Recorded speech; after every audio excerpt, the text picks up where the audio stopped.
There's a lot to unpack on this one right here, guys. Let's get into it.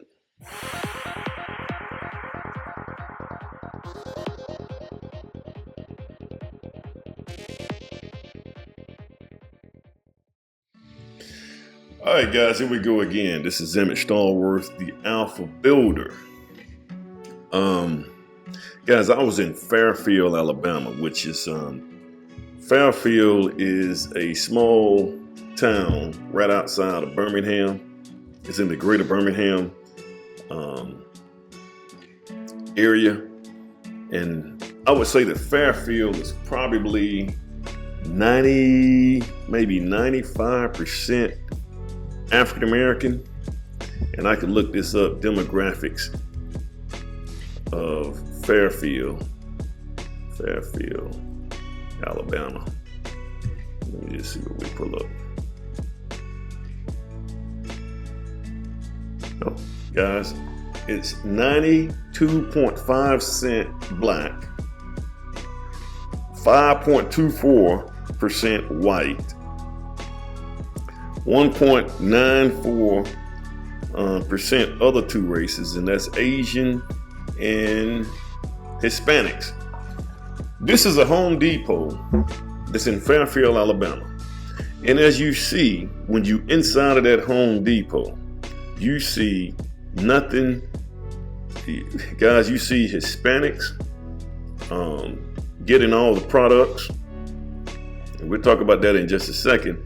But you also see black people there, but they actually work for Home Depot. So the black people are going to be the guys in the vest. So if you go, those are Hispanic, they actually work for somewhere else. But like if you go right here to this brother right here, that's right there, he actually works for Home Depot. And at the beginning, I think right here at the beginning, guys, you had, let me see if I can find her right quick. Like you had another person that was actually, that, by the way, that guy right there is my son, the one on the right there.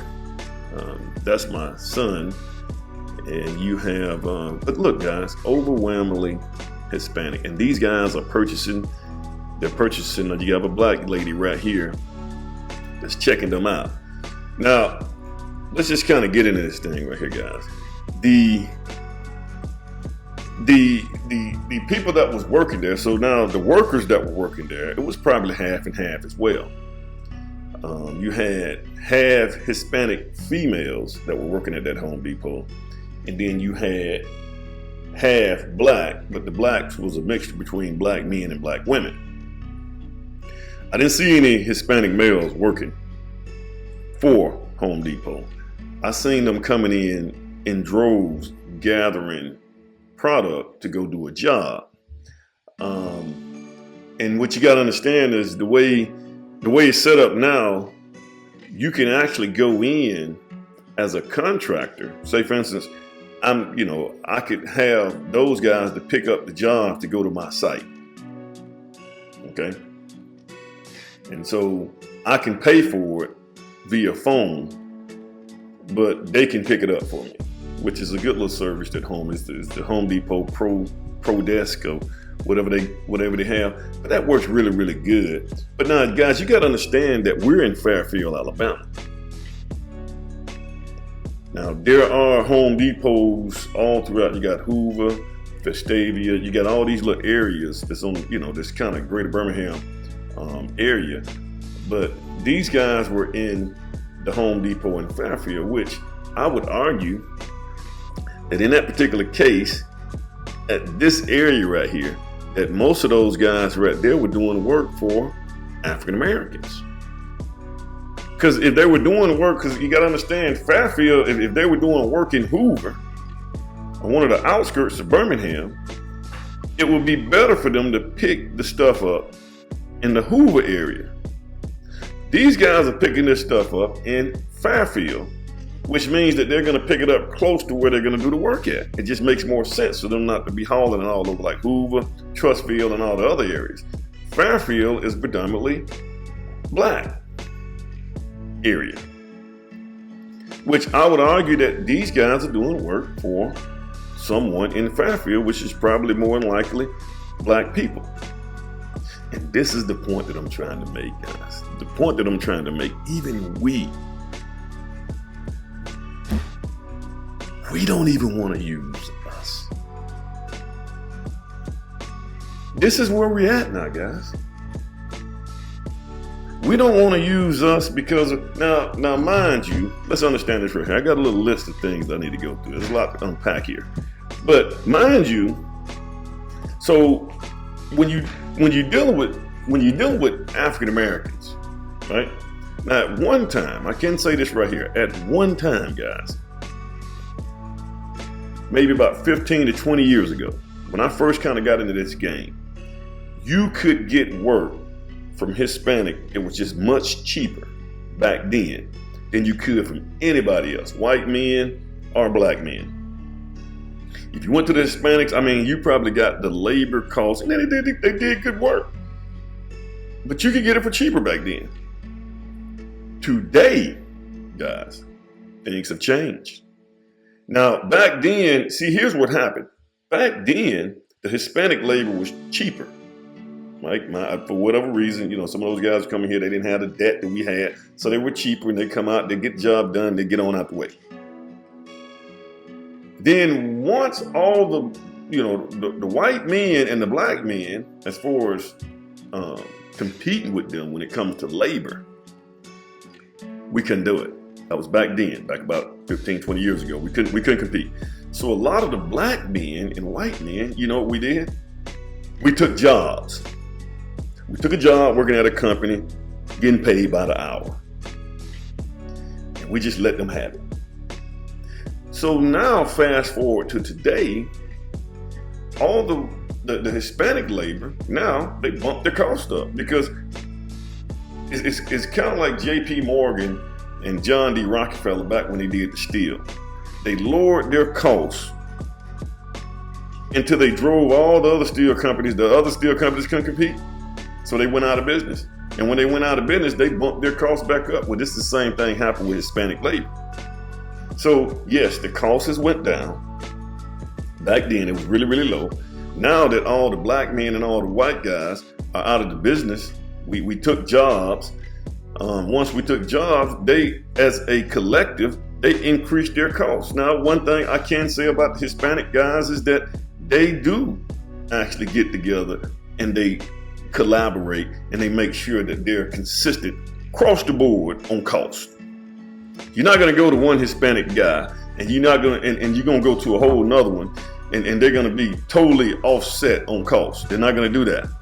They're going to all, because they collaborate, which is what, in a lot of cases, a lot of brothers don't do. So now, today, their cost is just as high as anything else.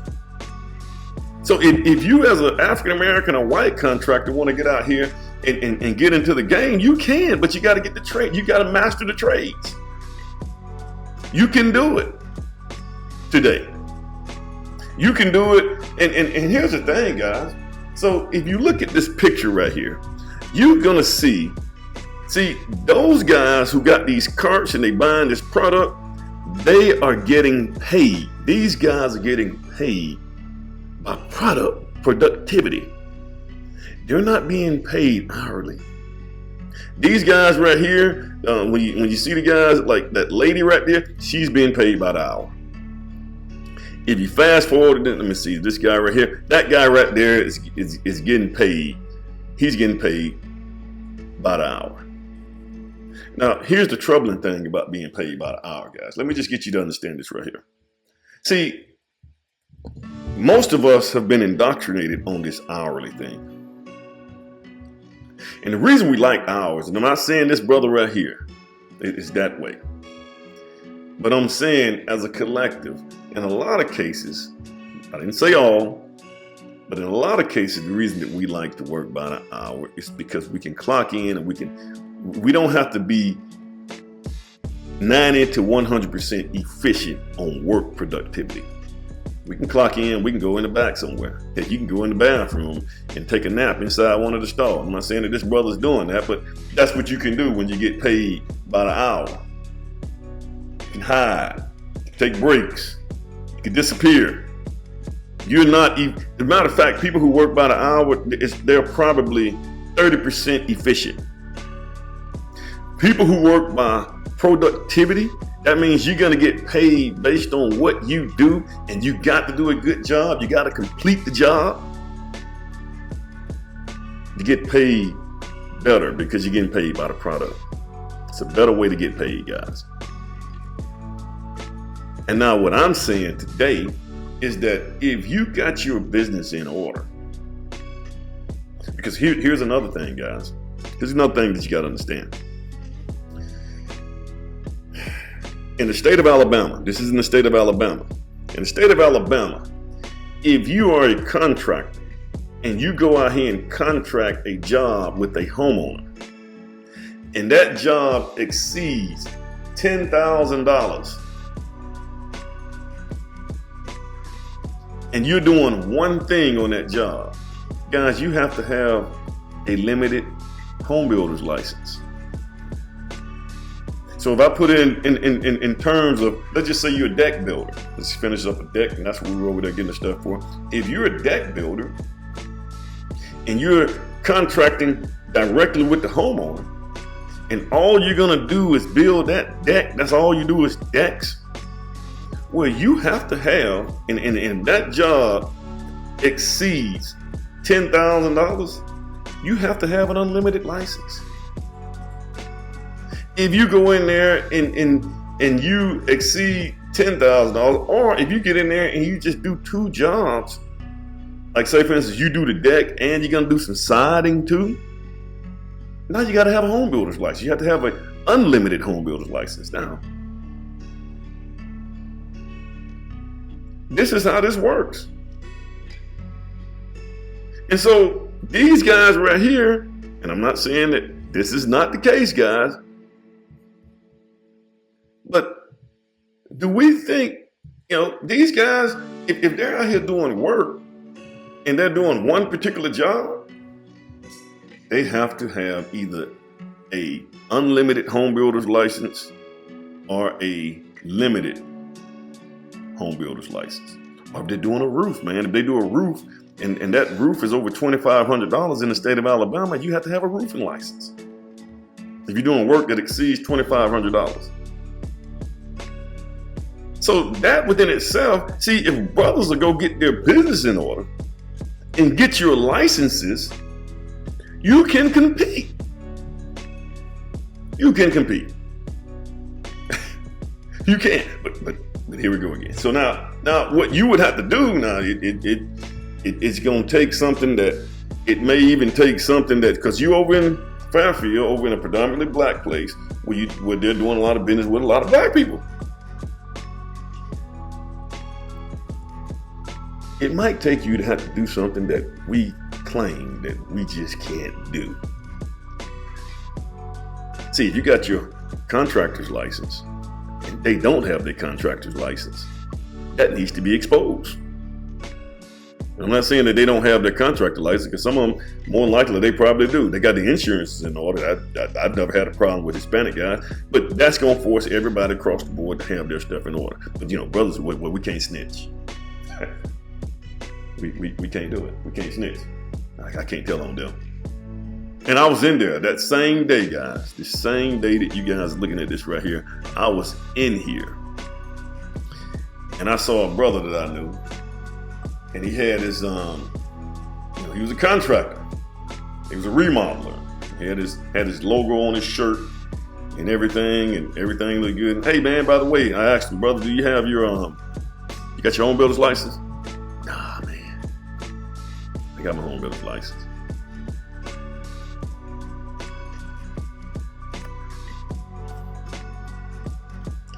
Guys, and I didn't say all, man. I didn't say all brothers operate this way, man. I think the last time I did a video that kind of went into this right here, somebody said, well, not all guys, it should be implicit. I don't even know all black people. So implicitly speaking, I'm not talking about all. And when I do a video on black people, they said not all white people do it too. Well, guys, when I'm doing a video on black people, I'm talking about black people, not talking about white people right now. Guys, right now, Here's what you got to understand. The black race is on life support. We're in trouble. Brothers, we're in trouble. We're on life support, man. 75% of our kids are born out of wedlock. We lead the nation in abortions.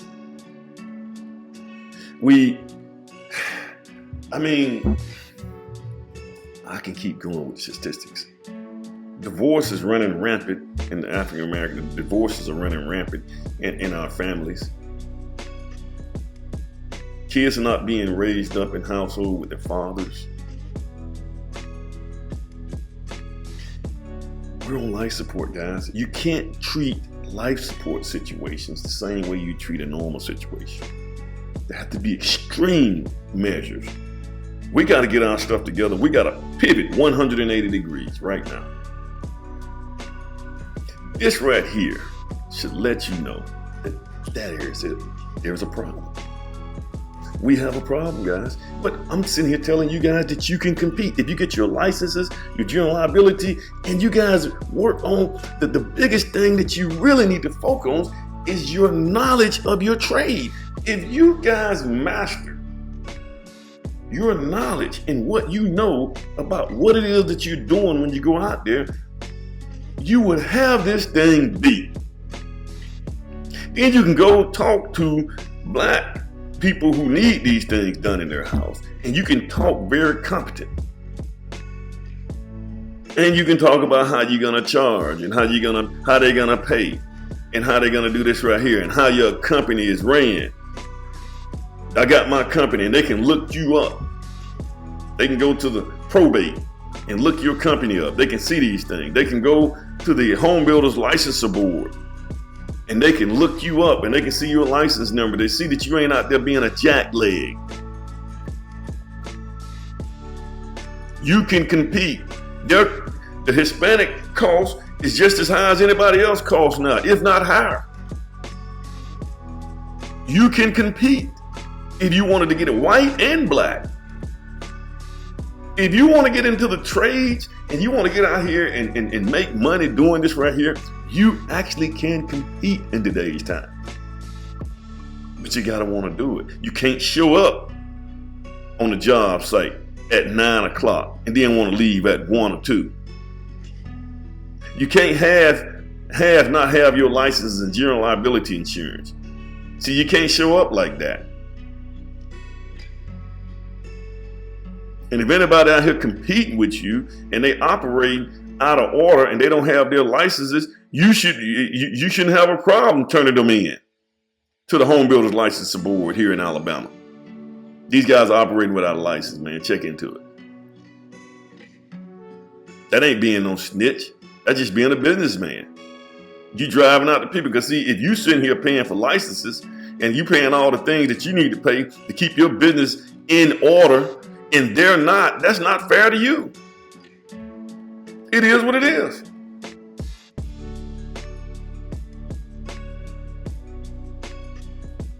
That's just a quick one, guys. But that was very troubling, man.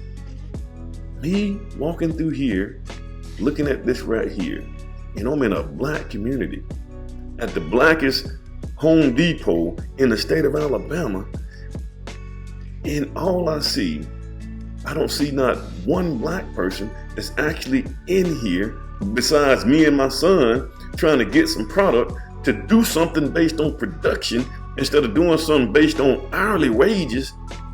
Guys, that was extremely problematic for me.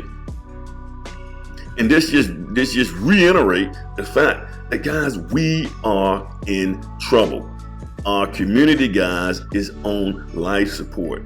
We got to get it together, guys. And if we don't get it together, we're gonna wake up one day. We're gonna wake up. And we're gonna be extinct. Guys, like, share, subscribe. Let me know if there's any subject matter that you want me to discuss. Once again, I didn't say all brothers, man. There are some good, legitimate brothers that's out here doing business, guys. They are. There are a few of them. I know a few of them. But as a whole, as a collective, guys, we have got to work and get it together. Get a trade, guys. You got community college, 2-year colleges. Go out here, get you a trade. Take that trade. Take the courses that you learn. Don't just go get a degree just because I just got to get a good degree. No, go to these classes. Learn how to install these products. Learn how to be a framer. I teach the classes over at Lawson, guys. Learn how to do these things. Take that stuff to the next level because, guys, I can only expose you to it in my classes. But you got to go out there and do it. I got a few guys that's actually doing that right now. You have to go out there and do this stuff. And the more you do it, the better you're going to get. The tools, you guys got to get the tools. I did a video earlier about decks. You got to have the right tools if you're going to do that stuff. Make things easier for you. So you don't just give up that day and go home.